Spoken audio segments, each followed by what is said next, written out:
L'échiquier international, soyez les bienvenus. En dépit de la guerre et la tension régionale, l'Iran opte pour la continuité institutionnelle et politique.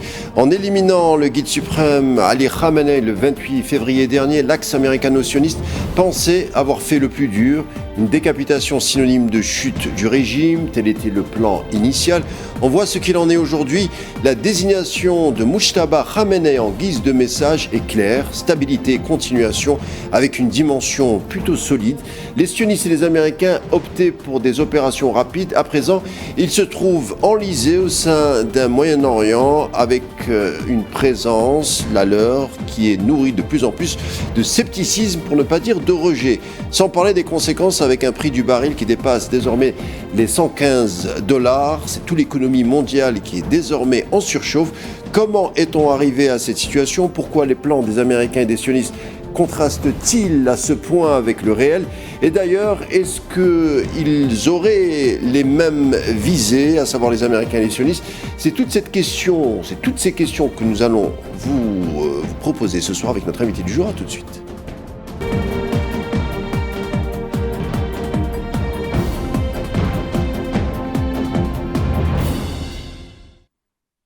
À Ispahan, cet après-midi, hier soir à Téhéran, des milliers d'Iraniens ont salué la désignation du nouveau guide suprême Mujtaba Khamenei, dont on attend la première allocution d'ici les prochains jours. Tout un symbole autour de ce choix. Donc, on va en parler, ça et bien d'autres choses évidemment, avec Guy Mettan. Bonsoir. Bonsoir. Journaliste suisse, spécialiste des questions internationales. Encore une fois, bienvenue.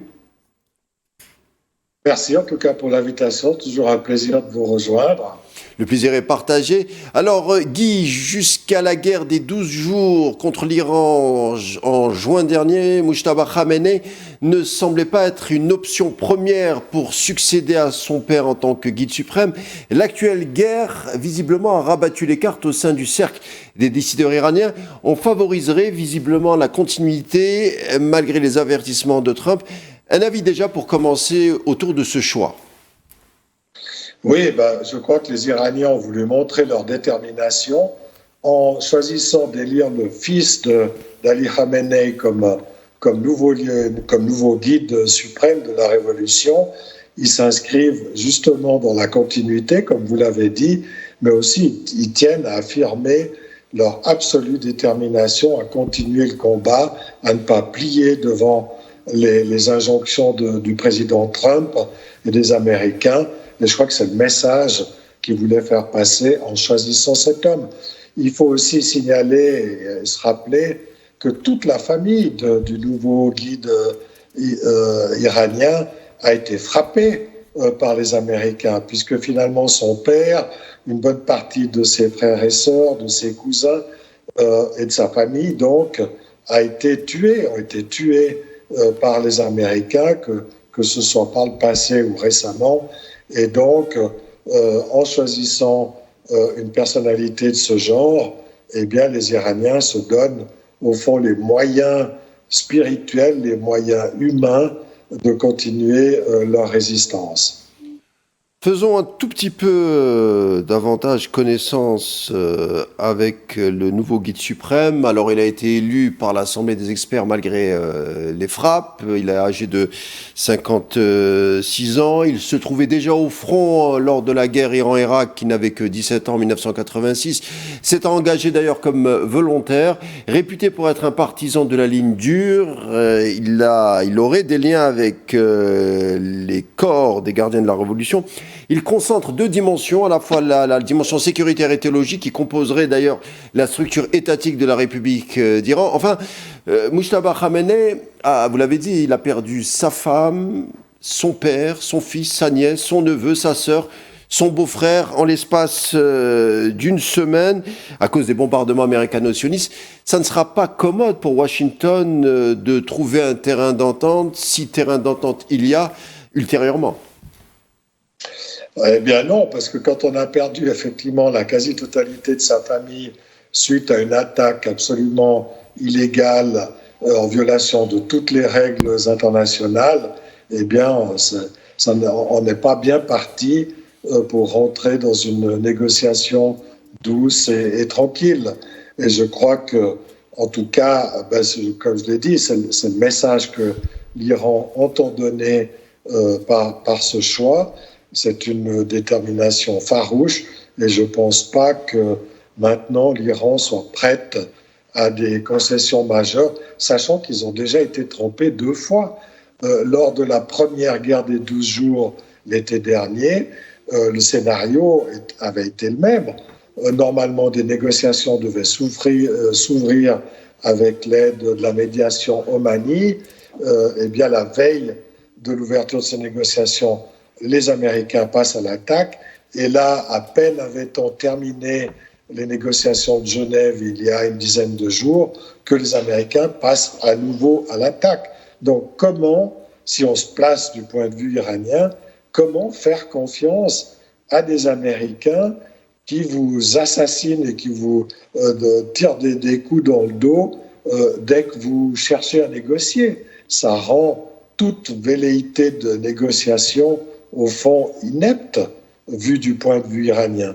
Donc, pour reconstruire, au fond, cette confiance, eh bien, je crois qu'il va falloir que les Américains s'accrochent, et ce n'est pas quelques missiles, quelques bombes, quelques bateaux coulés qui, à mon avis, vont mettre fin, comme par miracle, à la détermination, à la volonté de résistance iranienne. Voilà ce que nous dit un analyste de CNN à l'annonce officielle à la direction donc suprême de l'Iran avec le choix de Mujtaba Khamenei. Tout ce que l'opération de Trump a finalement accompli, c'est de remplacer la version âgée de l'ayatollah Khamenei par sa version jeune et plus radicale, on aimerait ajouter. Alors, Trump a décoché déjà ses premières menaces suite à cette nomination en disant qu'il sera bientôt éliminé. Quand de leur côté, Moscou et Pékin félicitent le nouveau guide, le clivage est déjà là au niveau international à cause de ce choix. Oui, bien sûr, effectivement, on assiste à un changement de génération, un rajeunissement des cadres en Iran et pas du tout à une chute du régime comme cela a été souhaité par les Américains lorsqu'ils ont lancé leurs attaques.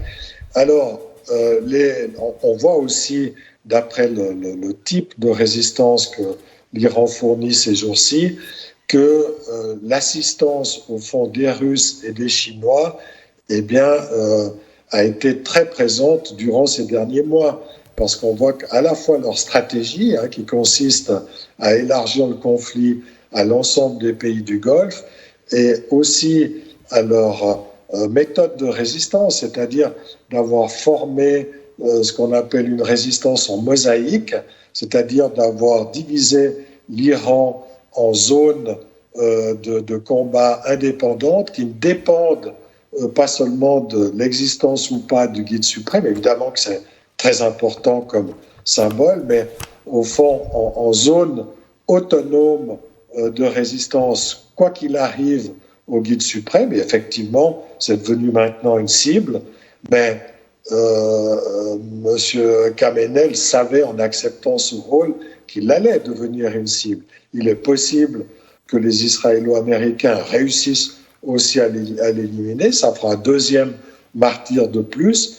Je pense qu'il assume tout à fait cette possibilité, ce choix, qu'il est prêt à ce sacrifice, mais ça n'entamera en rien justement la détermination iranienne, que je dis, qui est capable de se maintenir dans la durée grâce à ce déploiement stratégique en mosaïque à l'intérieur de l'Iran et grâce aussi à cette stratégie qui vise à frapper tous les éléments offensifs, pas seulement Israël et les États-Unis, mais les pays du Golfe qui apportent assistance en permettant aux Américains d'utiliser les bases qui se situent dans leur territoire pour attaquer l'Iran. Je rappelle quand même à ce propos que l'Espagne a interdit l'usage des bases américaines sur son territoire pour attaquer l'Iran.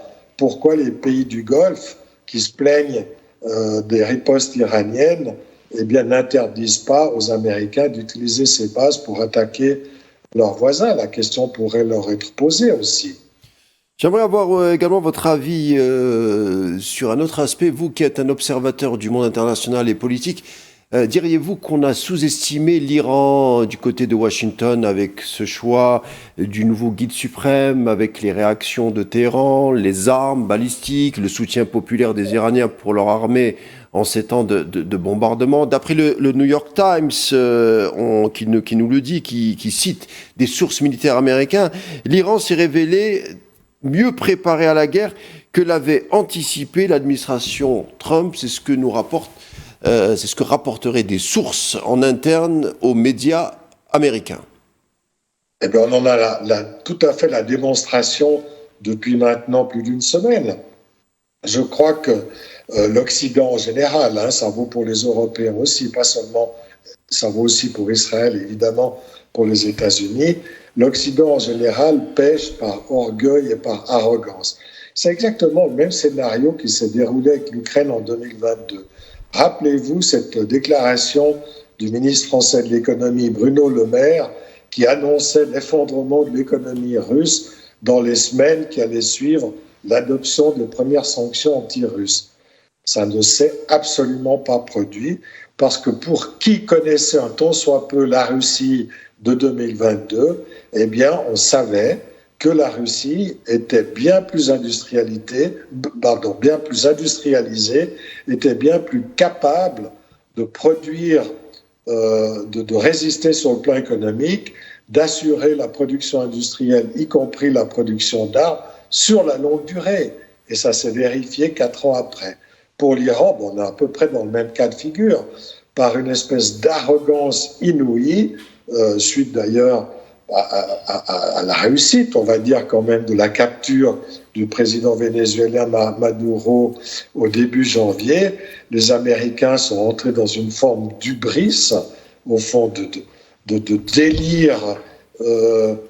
délire de suprématie absolue qui les a fait complètement sous-estimer la capacité iranienne de résister. Ils auraient déjà dû s'en apercevoir après l'échec des manifestations, des soi-disant manifestations populaires en Iran au début de l'année. Il faut quand même rappeler que ces manifestations, qui au départ étaient légitimes, il s'agissait de protester contre la hausse, la perte de valeur du rial, la difficulté économique, ce qu'on peut à la limite comprendre, n'avaient été complètement orchestrées par les États-Unis et par le Mossad israélien pour, au fond, les déclencher et provoquer un changement de régime.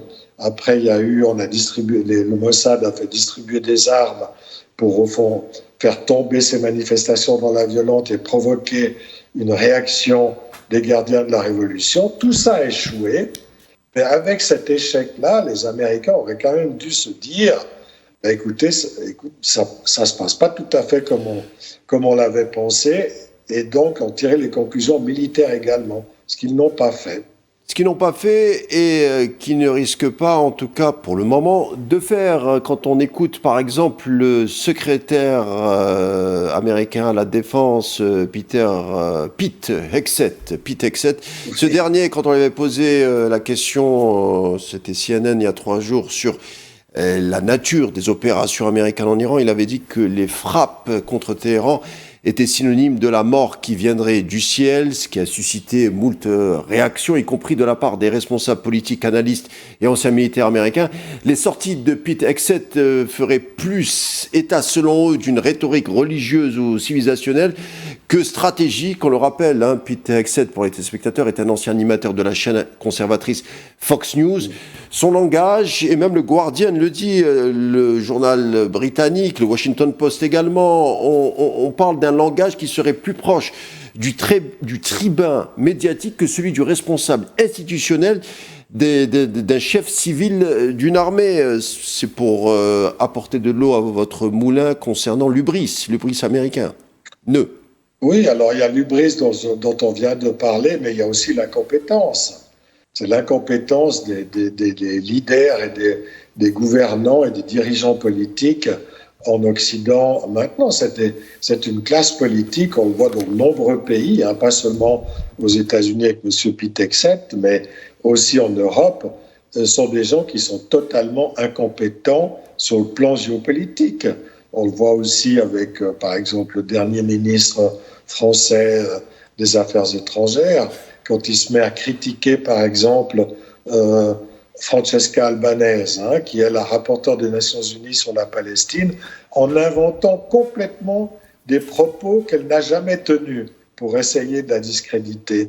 C'est la preuve que ces gens, juste pour citer cet exemple dans le monde francophone, ont complètement perdu le sens des réalités, perdu leur capacité, au fond, d'analyse politique et se mettent à raconter un peu n'importe quoi. Et quand on raconte n'importe quoi, ça veut dire qu'on pense n'importe quoi. Quand on pense n'importe quoi, c'est difficile de gagner une guerre ou de gagner une bataille économique contre des adversaires qui, eux, sont beaucoup plus déterminés. Prenons le cas, par exemple, de Ali Khamenei, l'ancien guide suprême. C'est quelqu'un qui lisait Victor Hugo. C'est des gens qui ont une culture. Alors, en Occident, on pense tout le mal possible et imaginable. On dit que ce sont des criminels et tout ce qu'on veut. Mais c'est des gens d'une culture absolument incroyable. Quel leader en Europe a lu Kant ou a lu Victor Hugo? Personne de nos jours. Vous parlez de Kant parce que beaucoup d'officiels iraniens, dont l'un est spécialiste de Kant et qui a écrit beaucoup d'essais sur Kant. C'est quand même important que ce soit des leaders iraniens qui nous parlent de Kant et qui l'ont lu et qui ont fait des thèses sur lui, et non pas les leaders européens qui sont pourtant membres de la culture, même qui sont issus ou sont censés être issus du kantisme.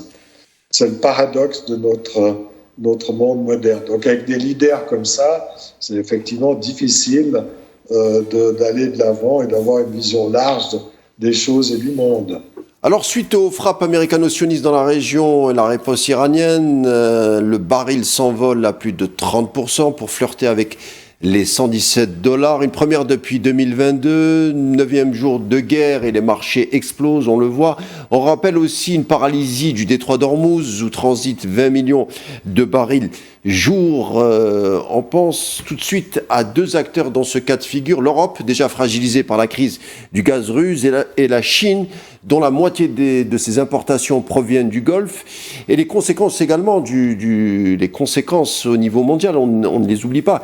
Combien de temps pensez-vous que l'Occident et la Chine pourront absorber ce choc à cause de la guerre? L'envolée des prix du pétrole, j'entends. Oui, c'est une très bonne, effectivement, question. Je pense que la Chine est beaucoup mieux armée pour résister par le simple fait qu'elle est alliée, qu'elle est proche et qu'elle est un partenaire, on va dire, très étroit de la Russie et que la Russie peut lui fournir tout le pétrole qu'elle souhaite.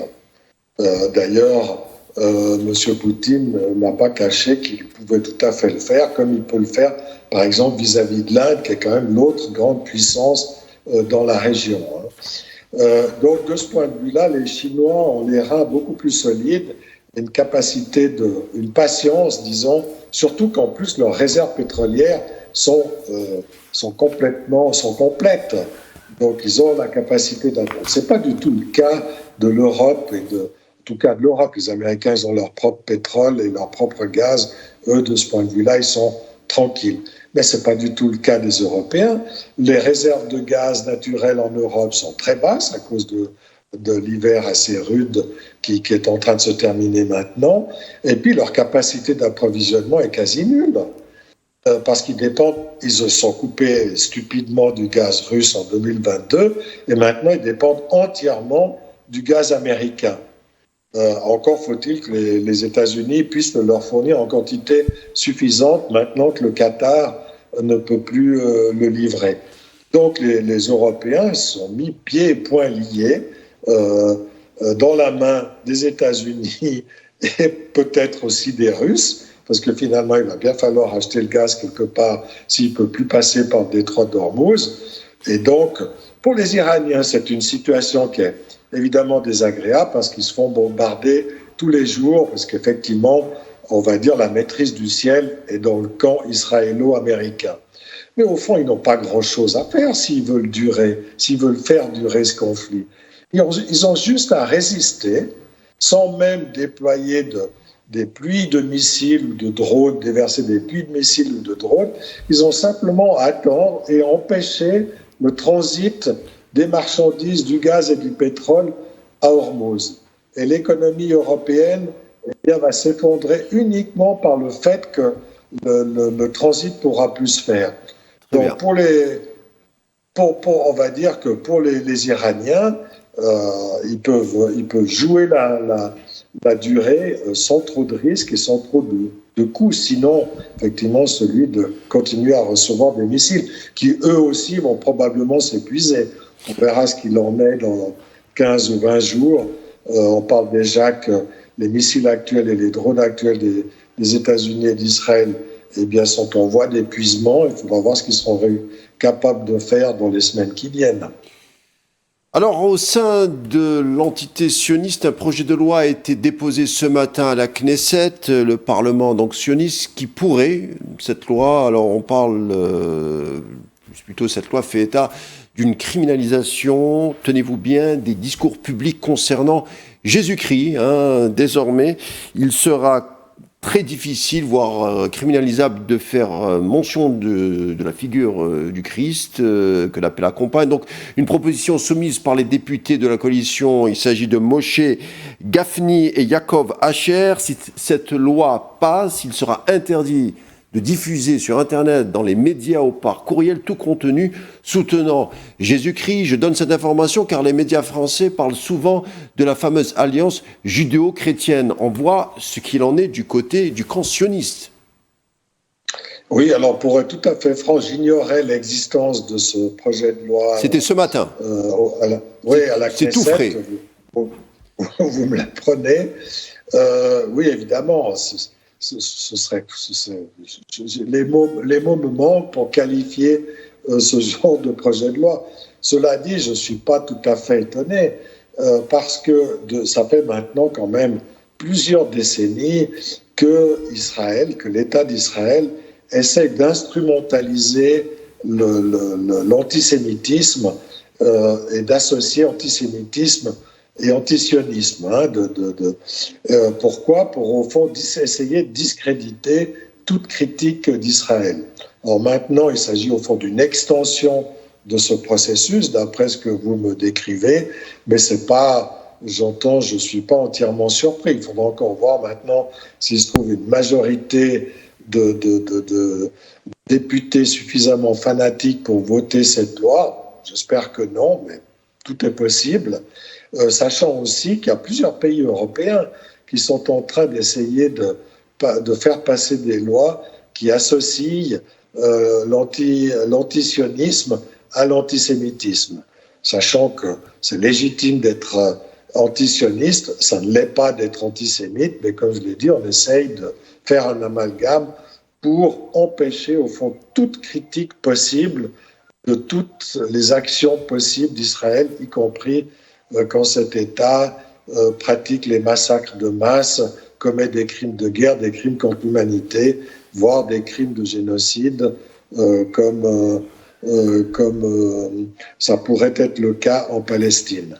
Voilà dans quelle logique on est en train de tomber. Et pour moi qui vis en Occident, c'est évidemment particulièrement affligeant, particulièrement préoccupant de voir que le berceau des droits de l'homme qu'avait été l'Europe est en train de tomber dans cette forme, on va dire, quasiment totalitaire, en limitant à ce point la liberté d'expression, la liberté de penser par ces projets de loi que je qualifierais quasiment de scélérats, quoi.